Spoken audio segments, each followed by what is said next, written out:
tratar de hablar sin micrófono, espero que se escuche bien, ¿se escucha bien?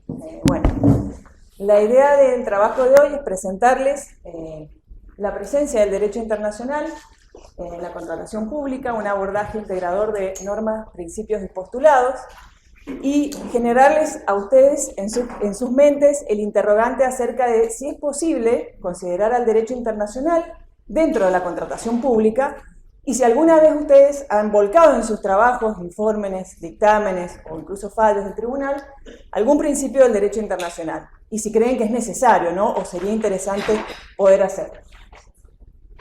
Bien, las compras públicas, siguiendo un poco la línea de la doctora Ibanega, la OCDE hizo un estudio y estimó que representa el gasto en contrataciones públicas alrededor del 15% del Producto Bruto Interno en los países latinoamericanos y europeos. De allí la importancia que reviste el comportamiento de la gente, de las personas que trabajan en la administración pública, que se denominan servidores públicos. Este concepto de servidor público está tomado como sinónimo de funcionario público, agente público, empleado público, y la doctrina comparada la utiliza porque entiende que todo lo que se realiza por parte de la administración pública está hecha por y para servir, es decir, en procura de servir. De ahí entonces que el sistema de las contrataciones públicas o el desempeño del sistema de las contrataciones públicas es de vital importancia para la economía de un país, y por eso es que, como decía la doctora Ibanega, resulta tan importante y es un tema que se encuentra muy tratado incluso a nivel internacional. Dentro del contexto internacional, entonces, los estados han asumido una obligación mundial con el tema de todo el desarrollo sostenible de las adquisiciones. Enseguida vamos a ver cómo ese planteo se plasma a través de los objetivos de desarrollo sustentable o sostenible en las adquisiciones del Estado. Entonces, el análisis del control de las cuentas cae solo bajo la normativa local, es decir, algo que se creía de estricto corte local o de derecho público provincial. Puede ser imbuido por el derecho administrativo global, podemos empezar a recurrir a conceptos o nociones del derecho internacional para un mayor valor agregado de nuestro trabajo. Veamos, espero convencerlos en estos breves minutos. Bueno, entre la legislación internacional que encontramos, la primera es la Convención Interamericana contra la Corrupción, suscripta en Caracas, Venezuela, en el año 96. Configura un verdadero tratado de derechos humanos, ¿sí? Fue aprobada por ley argentina, básicamente tiene líneas de acción a seguir tanto interna hacia el país como externa en la relación de los estados partes, ¿sí? Donde se reúnen de forma anual para buscar políticas de cooperación en materia de corrupción. Y bajo un capítulo de medidas preventivas insta a los estados partes a crear mecanismos o sistemas en cuanto a la contratación de los funcionarios públicos y la adquisición de bienes y servicios en términos de publicidad, eficiencia y eficacia. Luego tenemos la Convención de las Naciones Unidas contra la Corrupción, años después, en el 2003. También fue aprobada por ley argentina, es bastante extensa, tiene un preámbulo y 71 artículos. Entre su finalidad encontramos, bueno, otra vez lo mismo, ¿no? Esa procura de cooperar para prevenir y combatir la corrupción, cooperar entre los estados partes para lograr una asistencia entre ellos en esta materia, y imponer, digamos, o instar a la obligación de rendir cuentas y la debida gestión de los asuntos y de los bienes públicos. En el artículo 63 de esta convención se plasma un órgano que es la Conferencia de los Estados Partes para lograr justamente la cooperación entre ellos. La última se celebró en el año 2022 y por lo general se realiza en forma anual. Las voy esbozando rápidamente para poder cerrarles bien el tema. Luego tenemos la Ley Modelo de la UNCITRAL del año 2011. Esta ley es una ley modelo, como se denomina, porque establece una serie de directrices para los países en vías de desarrollo. Básicamente centra el tema de las contrataciones públicas en estos principios de economía, eficiencia, competencia en la contratación, integridad, confianza, equidad, transparencia en el proceso de adjudicación. Lo llamativo es que no posee carácter vinculante, pero sí es bastante persuasiva porque, como les decía, insta a los estados a que les deje una libertad de elección para que puedan incorporarla en sus ordenamientos jurídicos. Y tiene esta ley varios modelos de licitaciones públicas como para seguir. Después, en el año 2012, en el seno de la Organización Mundial del Comercio, se celebra el Acuerdo Plurilateral de Contrataciones Públicas. Como decía la doctora, ya en la década del 2010 comienza a haber un mayor auge en el derecho internacional de este tema de las contrataciones públicas. ¿Qué propugna la Organización Mundial de Comercio? Busca justamente la apertura del mercado en materia de contrataciones públicas. Y acá Argentina, y al igual que el resto de los países del Caribe, de América Latina, no adhirió a este acuerdo, porque este acuerdo prohíbe aplicar políticas discriminatorias en favor de bienes o empresas nacionales. Justamente la idea de la Organización Mundial de Comercio es la apertura del mercado, y los países latinoamericanos son más bien proteccionistas en este sentido, por las leyes de compra nacional que existen. ¿Qué acuerdos especiales encontramos después del 2015? Bueno, hay un acuerdo comercial con Chile, celebrado en el 2017, que es un acuerdo de última generación. ¿Por qué se dice que es última generación? Porque es omnicomprensivo, es decir, comprende muchos temas y entre ellos dedica un capítulo especial a las contrataciones públicas. Es muy similar al método de negociación que utiliza la Unión Europea cuando celebra convenios o tratados con países fuera de la comunidad. El protocolo de contrataciones públicas del Mercosur, en el año también 2017, fue aprobado por decisión del Consejo del Mercado Común y no ha sido incorporado aún por la legislación argentina, porque las normas del Mercosur tienen un tratamiento especial que necesitan ser ratificadas por los Estados parte a través de su legislación interna. El único país que lo ha incorporado es Uruguay, y Argentina ha enviado al Congreso en el año 2022 este pedido para su aprobación. Y finalmente, en el 2019, los compromisos que ha asumido Argentina con la Unión Europea y el área europea de libre comercio, que son aquellos países que no están dentro de la Unión Europea, que se encuentra en vías de implementación. Y lo novedoso también acá es la Agenda 2030 para el Desarrollo Sostenible, que se fijó en la cumbre del año 2015 en Nueva York sobre desarrollo sostenible. Esta cumbre lo que pretende, entre los objetivos generales, son erradicar la pobreza, proteger el planeta y asegurar la prosperidad para todos. Esta Agenda 2030 tiene 17 objetivos y dentro de cada objetivo hay 169 metas en total. Veamos cuáles son los que se relacionan con el tema de las contrataciones públicas. El objetivo número 12 y el objetivo número 16. Dentro del objetivo número 12 está enfocado hacia las empresas, que las empresas produzcan bienes sostenibles, y a las adquisiciones del Estado, que también sean adquisiciones públicas en términos de sostenibilidad. Y el objetivo 16 guarda relación con evitar y reducir, ¿sí?, el soborno en todas sus formas y la corrupción, y crear instituciones que sean eficaces y eficientes y transparentes y que rindan cuentas. ¿Dónde encontramos el tema de los ODS en nuestra legislación? Lo encontramos plasmado en el artículo 41 de la Constitución Nacional, que consagra el derecho a un ambiente sano y equilibrado. Entonces, en términos de compras públicas sostenibles, ¿qué son las compras públicas sostenibles? Son aquellas en las cuales el Estado satisface sus necesidades económicas, considerando no solo el precio, sino también criterios ambientales, económicos y sociales. Es decir, la sostenibilidad no está pensada solo en términos de medio ambiente o en términos de política abierta o de verde, ¿sí?, sino que está pensada en términos de contabilidad, transparencia, respeto a los derechos humanos y comportamiento ético de los funcionarios. Mendoza, a través de la Ley 91-93, en el artículo 1, declaró de interés general el cumplimiento de los Objetivos de Desarrollo Sostenible. Tal es así que en el comprar de Mendoza existe una grilla de puntaje que se utiliza como evaluación en todo el tema de compras, y donde un ítem a considerar en las empresas o en los oferentes que se presentan es justamente si tienen algún desarrollo, algún cumplimiento en materia de Objetivo de Desarrollo Sostenible. Entonces acá cobra vigencia el principio de contratación valor por dinero, que es todo lo que inspira el sistema de los ODS. Y a nivel regional, el Mercosur fue pionero en esto, fue el primero que estableció una política regional de promoción y cooperación en producción y consumo sostenible en el año 2017 a través de la decisión del Consejo.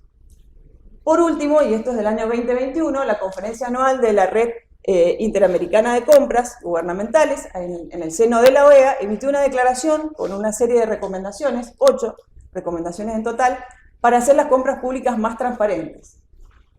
Para ello dio una serie de herramientas, hizo una evaluación para el tema de las compras públicas ante los desafíos del COVID, estableció una directiva modelo, ¿sí?, para la promoción de compras públicas sostenibles. Allí está la grilla que yo les mencionaba recién de puntaje, Y finalmente una guía para la identificación de riesgos de corrupción que pueden ser medidos utilizando ciencia de datos. ¿Cómo se relacionan entonces estos instrumentos internacionales con los principios que rigen en materia de contrataciones? El principio por excelencia es el principio de igualdad, ¿sí?, de oferentes o igualdad de trato, es la columna vertebral de todas las contrataciones del Estado y principalmente de la licitación pública. Y acá es donde podemos tener una zona de conflicto entre las normas de compra local, compra nacional, con los compromisos internacionales que asuma Argentina. ¿Por qué? Porque los compromisos internacionales, como vimos recién, tienden hacia una apertura del mercado, a que la adquisición pública sea abierta para todo el mundo. Es decir, rige el principio de no discriminación. ¿Cuál es el principio de no discriminación? Tiene estos dos aspectos: la obligación de trato nacional, que prohíbe a un país privilegiar los bienes y servicios de sus ciudadanos respecto a los bienes y servicios de ciudadanos de otro país. Y la prohibición de requisitos de desempeño. Los requisitos de desempeño son estipulaciones por las cuales se le imponen a las empresas extranjeras ciertos requisitos para que cumplan en el país. Argentina se encuentra inserta en un contexto internacional. En virtud del artículo 75 de la Constitución, el inciso 22, habla de que los tratados internacionales tienen jerarquía superior a las leyes y los tratados de derechos humanos tienen jerarquía constitucional. Es decir, los tratados tienen una jerarquía supralegal e infraconstitucional y los de derechos humanos tienen jerarquía constitucional. Entonces, ante una situación de conflicto, vamos a tener que ser bastante cuidadosos a la hora de analizar, en el caso de una contratación, qué normas rigen a esa contratación, porque incluso puede tratarse de una contratación a la que le rija más de un acuerdo internacional. Y entonces allí, bueno, la doctrina habla de poder fijar un común denominador, ¿sí?, para tratar de sortear esta situación. Hay todo un tema de contrataciones públicas que están cubiertas por el derecho internacional, de las que no están cubiertas, y allí es donde, según las que están cubiertas por el derecho internacional, el margen regulatorio del país es muy pequeño, y en las que no están cubiertas por el derecho internacional, Argentina tiene un amplio margen regulatorio. El acuerdo comercial con Chile, por ejemplo, tiene una lista de bienes que están excluidos de la contratación internacional, como ser la madera, el cartón, los bienes muebles, los servicios de salud, donde ahí la Argentina conserva un amplio margen regulatorio. Bueno, los principios clásicos de publicidad y transparencia, que son los que permiten conocer el procedimiento. La publicidad y la transparencia hoy en día se ha constituido en un verdadero pilar, ¿sí?, del Estado de Derecho y, como dicen los autores, implica que el actuar de la administración se deje ver como a través de un grito. ¿Qué otros principios podemos también mencionar aplicables a las contrataciones públicas? El de integridad y probidad, el principio de imparcialidad, que está receptado en las legislaciones provinciales a través de las leyes de administración, de las leyes de responsabilidad del funcionario público. En Mendoza está en la ley 8993, que establece incluso las causales de excusación del funcionario cuando tiene que abstenerse de intervenir en situaciones de contrataciones, cuando tenga consanguinidad hasta el 4º grado, afinidad hasta el 2º, amistad o enemistad manifiesta, conflicto de intereses. Bueno, hay un poco lo que mencionábamos recién, el mecanismo de la puerta giratoria, ¿no?, que se presenta con los conflictos de intereses. Y el principio de buena administración. Este principio es un principio que parte del derecho administrativo global, que surge como una intolerancia, ¿sí?, a los gastos públicos ineficaces o ineficientes. Y en la Unión Europea es donde mejor regulado está este principio, porque las normas europeas tienen una característica que son supranacionales. ¿Qué quiere decir esto? Que la norma es directa, inmediata y prevalente. Es directa porque genera derechos y obligaciones para los ciudadanos. Es inmediata porque ingresa en los ordenamientos jurídicos de los estados sin ninguna necesidad de un acto de incorporación de los estados de esa norma, y por el solo hecho de publicarse son obligatorias. Y prevalente quiere decir que prevalecen sobre los ordenamientos internos de los estados, incluso su derecho interno.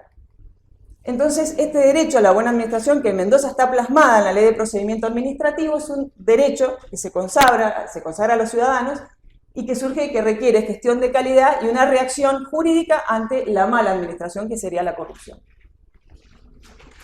¿Qué conductas irregulares podemos encontrar en la contratación pública? Bueno, el abuso de la contratación directa se recurre, todos sabemos, muchas veces bajo la excusa de emergencia o urgencia a este tipo de situaciones. Sé que van a haber otras exposiciones que lo van a detallar con más precisión. Simplemente mencionarles que este abuso de esta contratación viola los principios de buena administración financiera y eficiencia en la contratación. La manipulación de las licitaciones, la presentación de ofertas bajo las sombras o las ofertas de cortesía, o el retiro de propuestas ya presentadas aduciendo condiciones del mercado, incluso el reparto del mercado entre los mismos oferentes. Bueno, la OCDE ha hecho una investigación para determinar este tipo de prácticas. Los invito a que visiten la página, tiene mucha información que puede ser útil a la hora como guía para controlar. Después los pliegos dirigidos, ¿sí? Son aquellos pliegos que solo pueden ser cumplidos por un solo proveedor. Y por último, el uso del legítimo bono, que también sé que hay una disertación. Yo solamente mencionarles que el legítimo bono no es un método de contratación, para nosotros es un método de pago, ¿sí? Porque es un acto administrativo que aprueba el pago de una factura emitida por un proveedor del Estado cuando no existe un contrato válido que sirva de fundamento a ese desplazamiento patrimonial en razón de haberse omitido o encontrarse gravemente viciado el procedimiento de selección correspondiente, verificándose los extremos que habilitan la invocación del enriquecimiento sin causa. En Mendoza está contemplado en la Ley de Administración Financiera y en su decreto reglamentario, y acá cabe destacar dos momentos importantes para saber quiénes son responsables en esos momentos, tanto por la inobservancia del régimen de contratación, que es el momento en el que se selecciona al contratista, de los requisitos que habilitan el pago de ese legítimo bono. Este procedimiento atenta contra los principios de publicidad y eficiencia de adquisición en los bienes y servicios plasmado en la Convención Internacional contra la Corrupción. Bueno, el caso práctico en Mendoza, tenemos un fallo del año 2015, Dauberne, donde básicamente se observó un incumplimiento del límite de la contratación directa y un desdoblamiento del gasto. La novedad del ministro preopinante en este fallo, que fue el doctor Alejandro Pérez Walde, introdujo normas de derecho internacional a modo de pauta orientadora para resolver y empezó a extraer conceptos, ¿sí?, del protocolo de contrataciones públicas del Mercosur, de la Carta Iberoamericana de calidad en la gestión pública, y empezó a comparar qué era una licitación, qué era una contratación directa para la ley nacional, para la ley provincial, cómo estaba regulada en estos instrumentos. Y básicamente empezó, les traje un extracto de lo que él concluye, diciendo que frente a la inexistencia de un proceso licitatorio previo, mayor apego a la legalidad es exigible. Es decir, este procedimiento de urgencia o de contratación directa, más cuando se superan los montos, implica una sospecha de negligencia para el funcionario público. Por eso la ley exige que cuando se acredite la urgencia tiene que acreditarse con estudios técnicos y objetivos. ¿Por qué? Porque si no queda librada el criterio subjetivo del funcionario. El funcionario sospechado debe acreditar que no dispone de un medio menos ofensivo para esa contratación. Y en definitiva confirma la multa que había impuesto el tribunal. Para cerrar con las conclusiones, bueno, la importancia que tienen las contrataciones en los presupuestos estatales, ya lo mencionó la doctora Ibanega, el movimiento, el volumen que se maneja, la gestión debe ser transparente, ¿sí? Se debe romper con este sistema de lealtades personales o este sistema de conflictos de intereses, aplicando estos principios de igualdad, transparencia, imparcialidad, integridad, probidad y el principio de buena administración. Hay una mayor inserción de Argentina a partir del año 2016 en materia de compras públicas a través de la celebración de distintos acuerdos. Y si bien tenemos esta especie de soft law, que vendría a ser el derecho internacional que establece directivas o directrices o guías para el control, donde insta a los estados, y no es vinculante porque insta a adaptarlo, tenemos un hard law donde los estados, sobre todo el Estado argentino, tiene la obligación de cumplir y su incumplimiento es muy importante porque puede generar responsabilidad internacional del Estado. Entonces, ojo con este tema. Los nuevos desafíos que aparecen, la contratación pública digital, las compras sostenibles y el tema de datos abiertos. Por ello, la planificación de nuestro control tiene que tener una mirada internacionalista. Es decir, las normas y directrices internacionales tienen que servir como guía para el control que realizamos a diario. Y la idea es estar capacitado en todo el derecho, no solo en el derecho público local, sino también conocer el internacional, porque hay muchas legislaciones y hay muchos organismos del Estado que están empezando a adaptar esta normativa o están tomando estas guías internacionales y las están adaptando para aplicarlas en su labor cotidiana. Concluyo con una frase de un exsecretario general de las Naciones Unidas que dice: la corrupción es el enemigo de un control adecuado de los fondos públicos y debemos combatirla con determinación para garantizar un desarrollo sostenible y equitativo. Detectar, prevenir, sancionar y erradicar la corrupción es tarea de todos. Bueno, muchas gracias y espero haber abierto su